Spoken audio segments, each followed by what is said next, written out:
So, in one way, it's not a remarkable thing that you have a prophet. Now, the fact that it's Elijah the prophet, and he's like Moses and named after Elijah, and John the Baptist was a type. Okay, it makes him. We could say, okay, he's a higher profile prophet for sure. But so far, we paved the way to understand that you can have prophets in this age.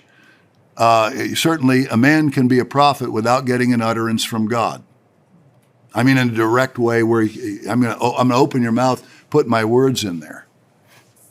You should just consider the Bible uses certain analogies and descriptions. I don't think any of you believe for a minute that I'm going to have to actually, or Elijah would have to actually physically eat the book of Revelation. God cannot bring this kingdom unless there's at least one prophet on earth. But it says prophets. So, I have no idea. If you're going to go first, every one of you may be considered a prophet. Moses said, I wish everybody was. So we're all going to be messengers.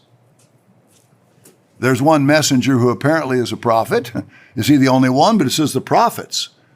What if right now one prophet is telling another large number of prophets? What if he's doing that? So God won't do anything to reveal his secret to his servants, the prophets, including maybe the day that we're waiting for, along with all kinds of other things that we've been looking at. Anybody who foretells what's going to happen, no matter his office, is a prophet in the higher or lower sense. It's a great honor.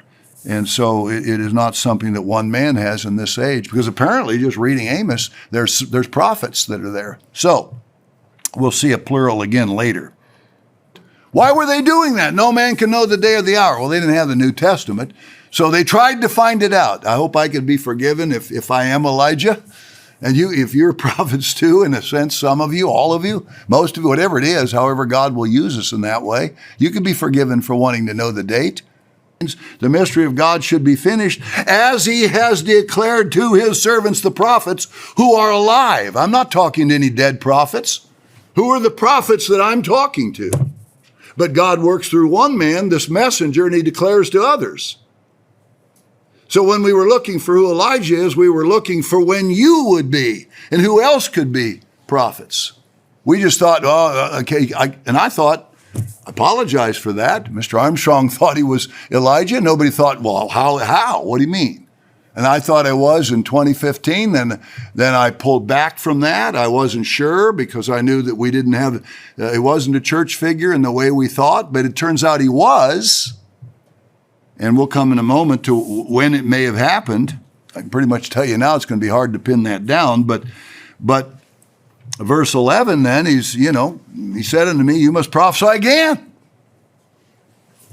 before many peoples and nations and tongues and kings. Go tell them they're a rebellious house. So he's prophesying again. Now you know, it's impossible.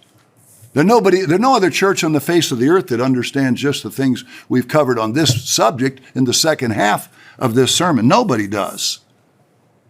Nobody understands it. John was a crazy old man locked up on an island. This book is not for us because nobody else has been allowed to eat it. Well, I understood it long before I quote unquote ate it. And that's why when he comes, the little book's open. Why is it open? Because he understood it first.